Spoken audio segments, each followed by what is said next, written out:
16 ఏళ్ల వయసు నిండని కుర్రాడు కష్టపడుతున్నాడంటే తండ్రి సరిగ్గా లేడని అర్థం. 60 ఏళ్ల వయసు పైబడిన వ్యక్తి కష్టపడుతున్నాడంటే కొడుకు సరిగ్గా లేడని అర్థం. విశ్వాసం లేని మనుషులకు ఎంత ప్రేమ చూపించినా, ఎంత బాధ్యతగా ఉన్నా ప్రయోజనం మాత్రం శూన్యం. ఎవరి మీద కూడా ఎక్కువ ఆశలు పెట్టుకోకండి. మీరేమి వాళ్ళ ప్రపంచం కాదు, వాళ్ళకంటూ మరో ప్రపంచం ఉంటుంది.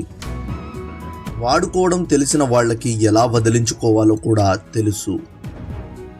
మనం చచ్చాక వినపడని డప్పు ఎంత గొప్పగా ఉంటే ఏమి లాభం? బ్రతికుండగా వినియోగించని డబ్బు ఎంత కుప్పగా ఉన్నా ఉపయోగం లేదు.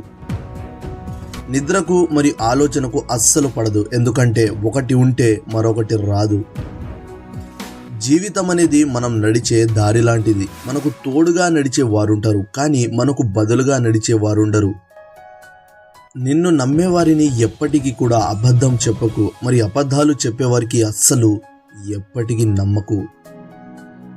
గెలవాలన్న తపన, గెలవగలను అన్న నమ్మకం, నిరంతర సాధన, ఈ మూడు నిన్ను గెలుపుకు దగ్గర చేసే సాధనలు. అందానికి అభిమానులు ఎక్కువ, అధికారానికి గులాంగిరీలు ఎక్కువ, ధనానికి పొగడతలు ఎక్కువ, నిజానికి శత్రువులు ఎక్కువ, నీతికి నిందలు ఎక్కువ, మంచికి కష్టం ఎక్కువ.